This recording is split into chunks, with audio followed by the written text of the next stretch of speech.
Janelle Zamba ngono ye yatandise okutalaga ebifo ebyenjawulo yabaddeko e Munyonyo yagendako e TZ ne walala wangi ng'ate ekimutambuza yatandiseewo brandi y'engoye ze gye bayita Baboon Forest era y'ensonga lwaki CEO no asiiba atambula oba omuzungu tetwogera nnyo anyway kati twabe ku Janelle Zamba anabiki ate byalina mu plans ze ye ng'omuyimbi. Today is a pop-up shop. A pop-up shop basically is a shop that attains a permanent location. So the last time we were in Muyenga, this time we decided to come to one of the birthplaces of hip-hop Uganda, Tunyumirwe Kintu Kyaffe Kigenda mu maaso. And yeah, we're representing. Even today I'm told that the books are very happy because people love to wear our brand and because they believe in the philosophy of Baboon Forest. So it's a good thing. So it's going to be done in different places? Different places, no permanent shop, yeah. So except online, to solo kodaringa ne ogula, ne bakuwa search oyagala, yeah. People may ask, is it the reason why we're against the Nairobi or against buy some? Yeah, so what took us to Nairobi was Twina Baboon Forest is an East African brand that waliwo link ya feri Nairobi. Nkyate n'ensimbi yafulumya album ya yempya gye bayita Infinity nga tuteekwa okumitinga kwegamba Nairobi eringanga New York ya East Africa nti headquarters ezisinga ziri eyo. So wembeera nga nina deals enjagala nga abe Kampala tebasobola kukimala abakola decisions z'ebintu bye neetaaga bali Nairobi. And Nairobi also yatulaze nti akayimba kambaga yakaagala nnyo. Sabasaba is also doing well over there and Dia Hip Hop. So we wanted to go over there and say hi to the fans. And the good thing that we found that abantu bangamba mwana tujye tukube nyimba zo, like for over 10 years we've been playing your music but we have never put a face to like having a meeting and you talking to your fans. In Nairobi but show no come on no chimaize Kampala because they're calling you for another show, you booked another show. But this was enough time for us to settle there and bond with the people. Yeah, rappers think different.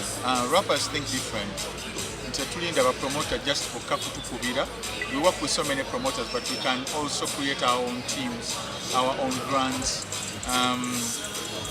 We are multi-talented. Banga genre gye tuvaamu ekola engoye zaayo lugamba oyo ayambala bya hip hop. No other genre except reggae maybe nti balina nabo enkofiira zaabwe ne mu hip hop ogamba ayambala hip hop lugamba musika awuliriza wa hip hop emmere gyalya ya hip hop like eri organic eri awo ne lifestyle ye nogamba nti ne movies zebalaba za hip hop. So tulina culture yaffe nti ebintu byayo byetambuza tebibeera bya ku stage kwokka bibeera everywhere. So that's an advantage we have over other people. I want to create 10,000 jobs. But that's my target. That's my target for 2022. I want to create 10,000 jobs. For people in Kawempe, for people in Machindie, people in Tinda, I want to create 10,000 jobs. Some of them, manufacturers are very one.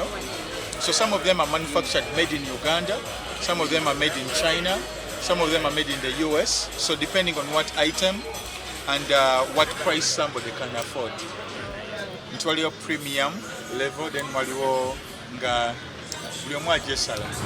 yes, Kawempe, because I was born and raised in Kawempe. So we're going to do this and it's going to be great again. And see Baboon Forest, the forest is forever. Okay. Yeah. I think you can call upon your Kawempe people that you're going to be there to give them the So thank you Muyenga, thank you Ntinda. Today we have been in Ntinda.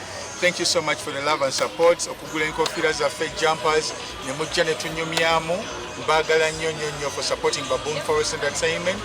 So I was tugenda mu swang session, so let's go check that performance out. Naye tugenda kubeera e Kawempe gye nazaalibwa. That's the next pop-up shop. Peace and love and see you up in the